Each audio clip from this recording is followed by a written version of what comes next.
Hello everybody, my name is the narrator and welcome back to my channel. I haven't uploaded in a couple days, so I'm going to be reading 3 books today. One of them is quite short, the other 2 are about medium. The first book I'll be reading is the short one, called Engl and the Sea Ghosts. The second is The Cabin in the Woods, Skyrim edition, and Killing Before You're Killed. Let's begin. Yngol and the Sea Ghosts. Masur and Secunda passed over Ysgramor's people as their fellowship landed in the longboats upon the rocky shores of Hazark Head on their journey from Atmora to Mareth. Boats littered the coast, but Ysgramor did not count his kin, Yngles, among them. Ysgramor commanded the sea ghost to surrender his kin, and a great gale darkened the sky. The seas thrashed and churned, and a wrathful storm appeared. Ysgramor took up the oars and rowed into the storm alone. Upon the sea, Ysgramor wrestled the sea ghosts, and the storm carried him along the jagged coast. 2 fortnights passed without relief, until finally the storm broke. Come the next dawn, Yngol's longboat was found in the icy surf, but the vengeful sea ghosts had already taken Yngol and his clansmen. In his terrible grief, Ysgramor slew a dozen beasts and buried them in honor of his fallen kinsmen.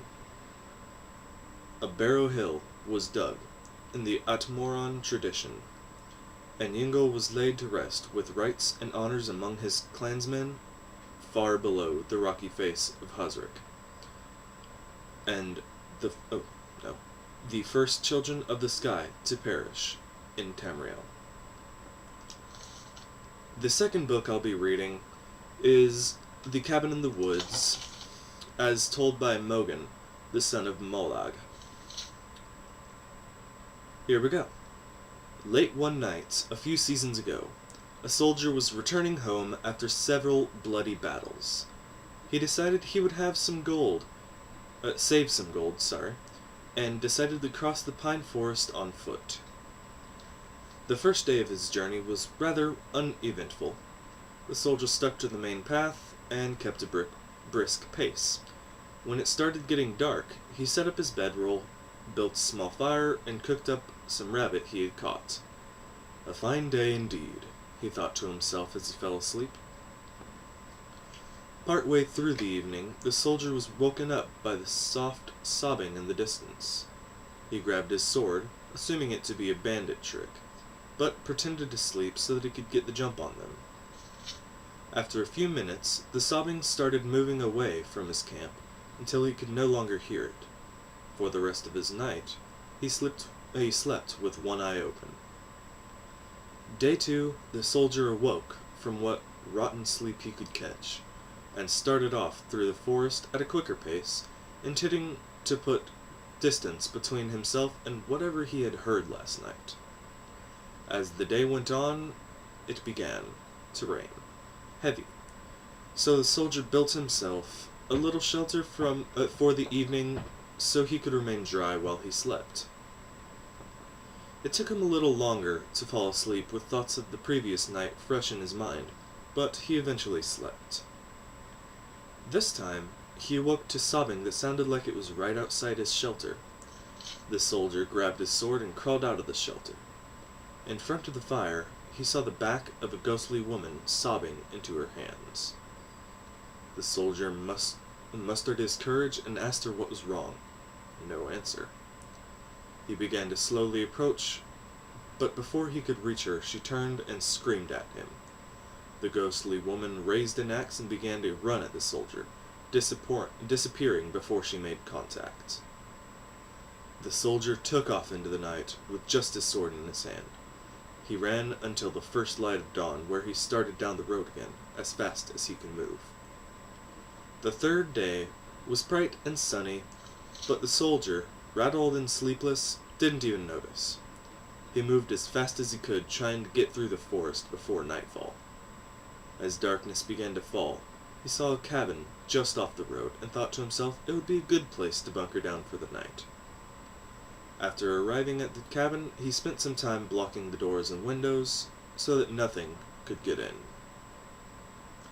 Despite his preparations, he could not sleep. He sat in what used to be the cabin's bedroom, staring at the barricaded door, shaking. Eventually, he could keep his eyes open for no longer, and he fell asleep. This time he awoke to laughing on the other side of the barricaded door. It sounded like the woman from before, but he refused to believe it was her. The soldier burst through the barricaded door into the main room to find the ghostly woman from the night before, staring at the ground hysterically with axe in hand. He began to relentlessly attack the ghostly woman, but he could not feel his strikes. But he could feel his strikes were less effective. He used a scroll of firebolt, which drew a scream from her, and she exploded, disappearing. The ordeal was over. The ghost was gone. The soldiers slept well that night, and the next day made excellent distance through the woods. As the sun began to set, he came out on the other side of the forest and looked back, remembering the days before. As he turned and started walking away from the woods, he could swear he heard the sobbing again. That is the end of that book. And the third book that we'll be reading is Killing Before You're Killed by Eduardo Corvus. I've seen many a man rush headlong into battle only to have their life cut short in an instant. I've been a trainer of the warrior arts for many spans, cut from the cloth of a great lineage of knights, blades, and even a distant sellsword or two.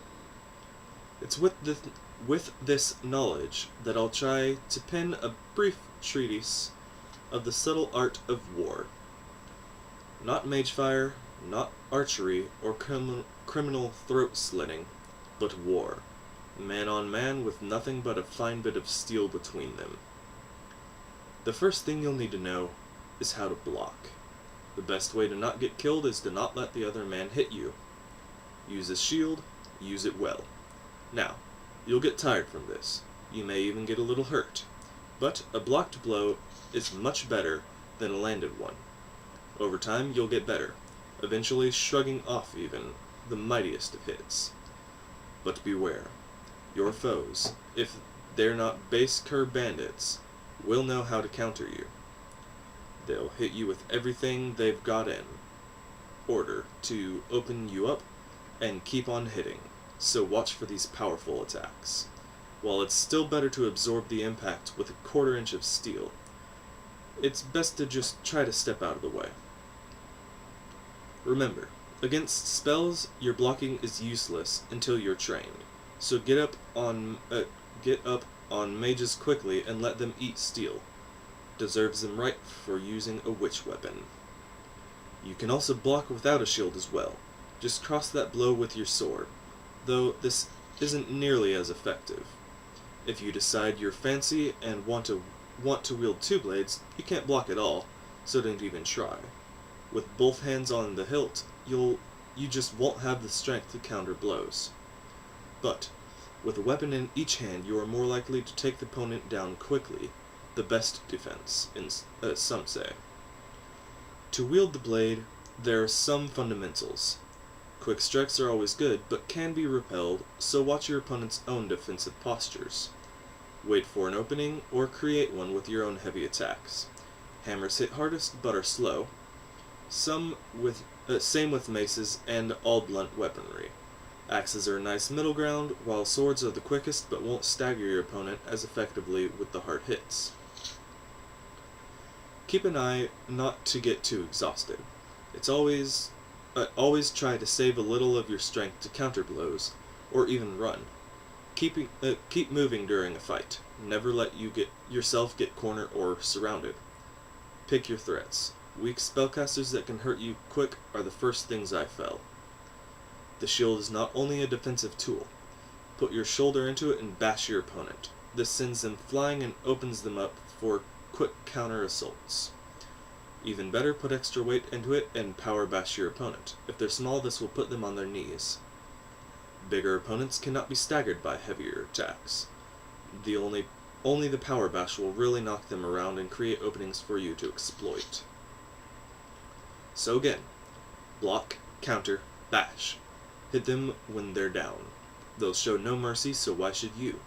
Battle is all about offense, and catching your foe early and never relenting. Keep moving, keep swinging. If you consider yourself overly powerful, pick up a two-handed weapon and see your foes fall before you like wheat stalks. They're slow and unwieldy, but they shatter bones and cleave flesh better than anything. The graves are filled with many a mediocre swordsman. If you don't have the stomach for war, try the monk's work. But if you do travel the path of the warrior, learn the basics and keep your head firmly planted on your shoulders, or someone's bound to lob it off. Those are all the books I'll be reading today. This is a medium-sized video. It's only 11 minutes so far. I hope you enjoyed it. Please leave a like, a comment, subscribe, and anything else you want to in the section below. And I'll see you in the next video. Bye.